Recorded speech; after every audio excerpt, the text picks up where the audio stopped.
Women nowadays are begging to be objectified, and it's getting out of control. We all know that women love attention.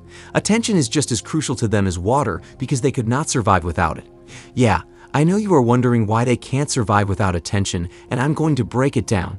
See, attention is how a woman gets her feet in the door to a man's resources or benefits because if they could not attract a man, just like ugly women, then men would not care about them, and they could not get the things they need to survive. For example, we know ugly women get banged out. That's obvious. Men will F anything with booty and good melons, even if her face is messed up. However, men tend to treat these women like men, and rarely do you see an ugly chick getting the best of the best treatment from a man. This is because her selection of men is very limited due to her getting very little attention. And as such, the amount of money the men that mess with her seriously has is probably not a lot. The key word there was attention. The more men a woman can get to want to sleep with her, which is a form of attention, the better quality of life she can get for herself because she'll have men of different economic backgrounds and genetics she can choose from. That's an overly simplified version, but just understand that women leverage attention to get what they want from men. We can simplify it a step further and relate attention to attraction, and you'll see exactly why women crave attention so much. Obviously, they get their self-worth, self-esteem, and validation from men's attention and validation. You guys should already know that by now. We give women value along with the inflated egos they have running around here acting like they're a 10 when many of them without the clown pain are a 4, so we won't touch on that. But they'd be done if they could not garner any sexual attention or attention from men in general.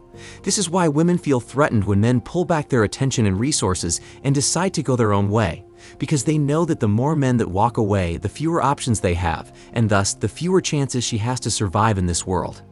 I hope you understand what I'm saying because it's complicated to explain. But at their core, a woman's primary goal is to survive, and step one of surviving is to get attention. Without the attention, they get nothing from men, and manipulation cannot work, so they'd be down and out if no man cared about them or wanted to stuff them like turkey on Thanksgiving. However, attention is a double-edged sword for women that does more harm than good if they get too much, just like any other drug. When women get too much attention, they'll get inflated egos and superiority complexes. They'll become delusional, entitled, and suffer from mental health issues along with being unable to choose a partner. So while attention is good for women, too much of it tends to wreck their lives as they start to do anything to get attention, even to the extent of painting their faces and looking like a clown. They are literally doing that with all the fake up these women have on. So I hope you understand why attention is important to women, but modern women are the best at being the worst and never fail to sink to new lows just to get attention. So much so that they are yearning to be objectified by men to get as much attention as possible so they can feel empowered. You can't make this ish up. Today's women want to have all the freedom in the world to showcase their bodies to the world and face no shame or backlash, and this is a problem if you are someone who wants the best for the world and society. However, I gave up on humanity long ago, so all I have to say is let it burn. If women want to be out here in these streets half naked, then let them. They are already half naked, so it is what it is. Let them feel empowered to dress like a scripper. The numbers don't lie though. It is predicted that 45% of them will be single and childless by 2030, so leave them be. The chicken will always come home to roost, so don't react, men, just watch from the sidelines. But I know you guys want evidence of the decline, so I got you. We have an article by Mail Online, and it's titled, Seattle's Bikini Baristas Weigh in Court Case Allowing Them to Wear Skimpy Coffee Shop Outfits. City officials ordered them to cover up, but United States District Judge says limits on their attire were unconstitutional. Well, I thought men were the objectifiers, but it seems like women are choosing to objectify themselves. Well, let's dive into it, and make sure you tap the like button. A Washington State city's dress code ordinance saying bikini baristas must cover their bodies at work has been ruled unconstitutional by a federal court. The decision in a partial summary judgment came after a lengthy legal battle between bikini baristas and the city of Everett over workers' rights to wear what they want. The owner of Everett Bikini Barista stand Hillbilly Hotties, and some employees filed a legal complaint challenging the constitutionality of the dress code ordinance. So gents, these women are fighting to dress like a 304 at their workplace. You can't make this ish up. I thought men were the pervs and the dogs, but it seems like it wasn't us, and it was yet again self-projection from women.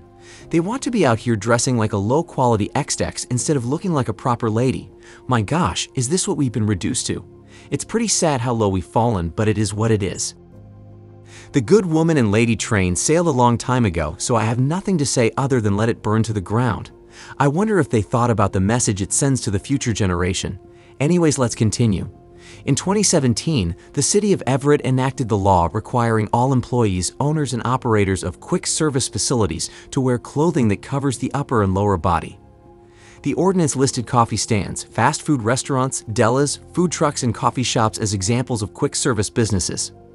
The group also challenged the city's lewd conduct ordinance, but the court dismissed all the baristas' claims with the dress code question. The United States District Court in Seattle found the city of Everett's dress code ordinance violated the equal protection clauses of the U.S. and Washington state constitutions. The court found that the ordinance was, at least in part, shaped by a gender-based discriminatory purpose, according to a 19-page ruling signed by United States District Judge Ricardo S. Martinez. The record shows this ordinance was passed in part to having an adverse impact on female workers at bikini barista stands, U.S. District Judge Ricardo S. Martinez. There is evidence in the record that the bikini barista profession, clearly a target of the ordinance, is entirely or almost entirely female. It is difficult to imagine how this ordinance would be equally applied to men and women in practice because the ordinance prohibits clothing typically worn by women rather than men, including midriff and scoop-back shirts, as well as bikinis. Gents, we are so close to hitting 1,000 subscribers. We only need 25 more of you guys to go and subscribe. So I'll link the channel in the description and pinned in the comment section so you guys can show me some support and subscribe to achieve our goal of 1,000 subscribers before December. I appreciate all of you guys. So we can no longer have a standard, and it's discriminatory to hold people to a standard for the greater society. We're effed. It's over, gents. That's all I have to say. When you have a society where a small minority of people who are not being discriminated against can force the system to change and allow them to do as they please instead of them changing means we are at the beginning of the end. It was a good ride, brothers, but with goofy ish like this, there's no saving the impending collapse of society. And this conversation is bigger than a couple of chicks fighting to be half naked. It's the fact that they want to be objectified, and they won a case where they were clearly in violation. Gents, let it burn, continuing.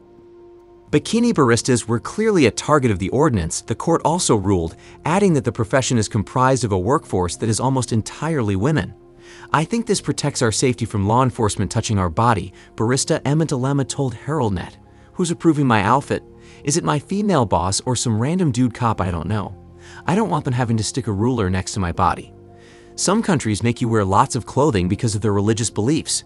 One of the plaintiffs, Matson Hernandez, wrote, "But America is different because you can wear what you want to wear.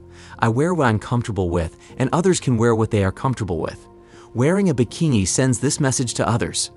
We are here saying we watched our moms and grandmas going through hell, and we don't have to," Liberty Ziska wrote. Millions of women fought for our rights and right to vote, and it's my right to wear what I want. It's my right as a person. And there it is, brothers. The womanism demon shows itself. Men just let it burn down to the ground. You can't stop even your own daughters from subscribing to this ideology, so you better understand there's nothing you can do to protect your kids from BS like this. Nobody would care if it were a place that is clearly for adults, but anyone, it seems, can go to their establishment, which may include a family with kids, and that is the problem. You don't want young children exposed to sexually suggestive ideas early on, but as I said, we're too far gone as a society to protect children, so it's a losing battle. Let's continue. Don't judge a book by its cover. Just because of the girls who are doing this job doesn't mean we're bad people, said Ivy, a bikini barista, to Fox 13. We all have lives outside of this. Some of us are mothers, and some of us go to college. Besides this, we're all just working and hustling like everybody else. The court has now directed the city of Everett to meet with the plaintiffs next month to discuss the next steps. And it's only going to get worse, I can guarantee that. I still can't believe this is where we are as a society, where modern women are fighting to objectify themselves for money and attention. I never thought I would see the day, but here we are today. I miss the good old days of seeing women acting decent and dressing modestly, but unfortunately, the women of yesterday are either one foot in the grave or their skeletons right now, so don't expect to see traditional women make a comeback. It's never going to happen, brothers, I can guarantee that. So for the guys who still want relationships and to build a family, remember that just 18% of households in America are nuclear families. Hence, you have an uphill battle like no generation of men before you. Or you can forget families and relationships and hire a surrogate if you want kids that badly and raise them on your own. That's the best advice I can give you because it's highly unlikely you'll get what you want from modern women, and it's sad. If you want to see some cold, hard-hitting RP content, then watch our Season 2 RP videos on the screen right now.